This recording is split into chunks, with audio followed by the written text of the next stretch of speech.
Jun, Jun, Jun, Jun, Jun, Jun, Jun, Jun, Jun. Yeah. We're the hosts. My name's MJ. My name is Adam. Today, everyone, we're going to be talking about the AI takeover. So AI is something that has been increasingly growing at a very quick, rapid rate, everyone. Yes, And it is something that a few people many years ago talked about in science fiction, sci-fi, SF, as you say in Nihongo. There's all these old stories that have newer, like futuristic technology that they just thought, oh, that would be interesting, but then became real life. Okay. Example is like Star Trek was really famous for having like smartphones, like cell phones. Oh, yes. Yeah. Mini portable communication devices. And back when it came out, like that was like, Mike, what is that? No way. No way. That's futuristic. There's no cord, no cable. Where's the antenna? We were just cracking some jokes about Terminator, super popular story. The Matrix is another one that is all about this AI computer technology having its own mind and then turning on its creators. So maybe some of you don't know about some of the AI that's happening right now. So let's list off a few of the things that our culture and our world has been influenced or changing because of AI. There is this AI technology for video editors. And for example, see like this background behind me. If I want to take it all out, take it all away, I'd have to draw and cut out a line around my body and then do some techniques and bada boom, bada bing, the background's gone, but I'm still moving. But it takes like hours, days sometimes. All those Marvel movies where you see the characters flying in the air and stuff like that, they take a long time to make just because there's people taking every single second of the movie trying to remove the green parts and the wires and stuff to make these characters look so magical. And there's this AI technology that takes the video and you click a button and the background vanishes. It's a bunch of data that people have put into the machine, and it should understand, okay, well, I can see this image. There's a person here. There's a person here. Before, humans told me that faces equal subjects. They are the subjects. Yeah. So you want to take out the background, everything back there, click of a button, it guesses. And maybe it's not 100% perfect. You know, humans still need to go in and maybe do a little fixing here and there. Right. But it's getting a lot better. And the thing with that, right? Like you said, it's not perfect. It's working to become perfect. So anytime somebody uses it and has to make a correction, the AI is like, okay, he didn't want that part there. So next time I'm going to remove that as well. And every time, like it keeps growing and getting better and better. And that's the crazy part about it. It's like the more you use it, the more it gets better. And eventually we won't be necessary. That's when the sci-fi story, the idea comes up of, wait, maybe this is not a good idea to make this technology so smart. But there's a lot of good that comes from it. So to go back to your, video editing, there's plenty of graphic design, illustration, or I should say image editing that me and Adam do. And like a lot of the newer operating systems, the newer applications, they've been improving. I don't know, dude, if you saw like the newest Photoshop, like select images and it will grab everything in a picture and it will automatically, you set it to select, put them on different layers. So it's like, here's the background, here's person one, person two. It's something that humans could do. It would take us a long time to do. Yeah. And that's when AI comes into being helpful, because you see it as, this is saving me 7 hours of work, the whole day of work today. So instead of focusing on this little thing, I can focus on other things that maybe are more important, right? Right. So, AI can be helpful in those cases of cutting out time. Other examples of AI, if you have like a smart speaker or at your house, or you're using a smart device, that speech to text or voice recognition, that is AI.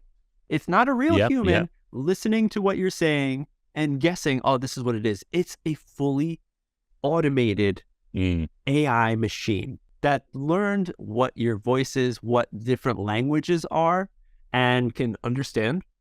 Another thing that I've noticed, you uploading on YouTube for everyone to enjoy these videos. Yeah.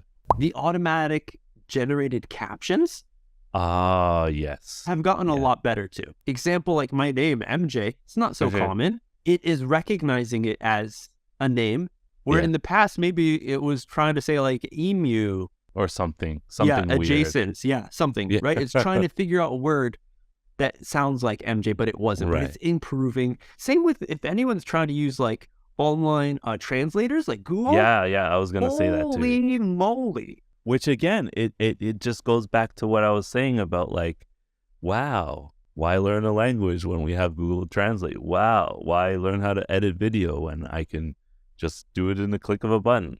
It loses the quality of it for the people who worked really hard to get to the point where they are able to speak a language or something. Right. For those AI voice translators that you can buy, and it's just like this little like pocketable device. There's still a barricade. There's still a middleman in between that connection that you can have with people of other countries. Now, of course, if you're there to just travel, you're using it as, just a 2-week vacation, and you want to be able to communicate better, don't need to study French, just use this thing. Cool.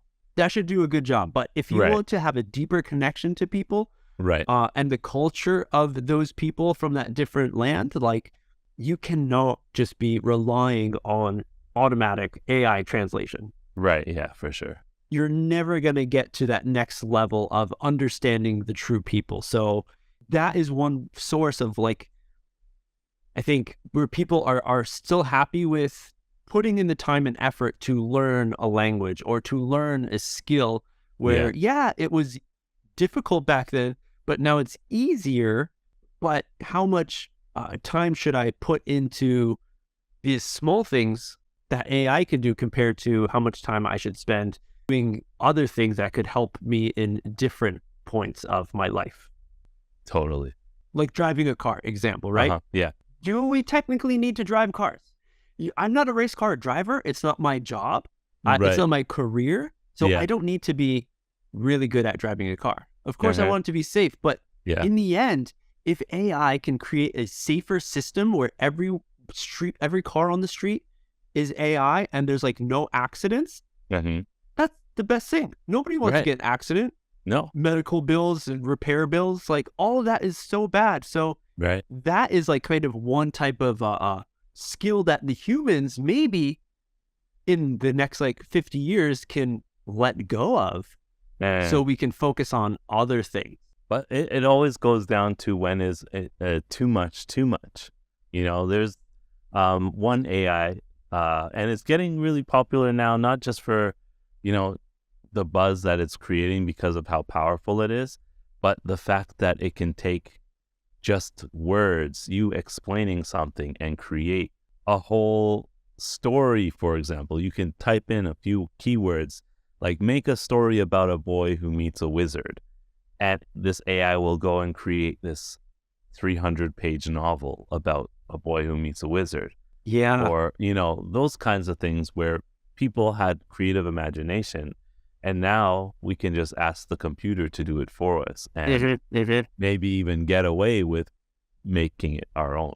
And that's the double-edged sword of, you're mentioning, when is it too much? And right now, everyone, if there are any artists out there and following the AI art side of this, there is a bunch of AI art where you can go into a website and type in like, cute dog on velvet pillow with flowers in the back. You can type that in and get the various altercations, images of that sentence. And you choose which one you like. And then you can say, hey, look what I made. Well,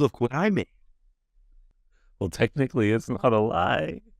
Technically, it's not a lie, but actually there is a huge lawsuit that's happening right now as we speak. Oh, really? A group of artist creators, I believe it is, who are trying to sue I think there's like 2 major companies that are pushing this AI art technology, saying that all you're doing is scanning the internet for cute dog, red velvet, pillowcase or something. Yeah. And if there's anything out there that is like that, you take it and put it in. But you say, oh, it's changing. It's not exactly the same thing. But in this system, you can type in like, flower that looks like Van Gogh drew it. And it will give you something like that. But of course, it's taking stylings from that artist. Right, yeah. And that's, of course, really when it's like obvious you stole this style from that person. It's a fine line of when AI we can let it take over to do things that we don't need to do anymore. Right, make our lives easier. Yeah. Or when we need to focus on, hey, we're still human and these emotions and thoughts that we have are precious to us and keep us on a path to hopefully bigger and better things. Hopefully. Let us know in the comments what you think about this topic. We're getting a little deep here in the AI territory. Hopefully there's not any AI listening to us, but there is right now. Subscribe to the channel, like the video to watch more good stuff like this. But that's it. We'll see you on the next step.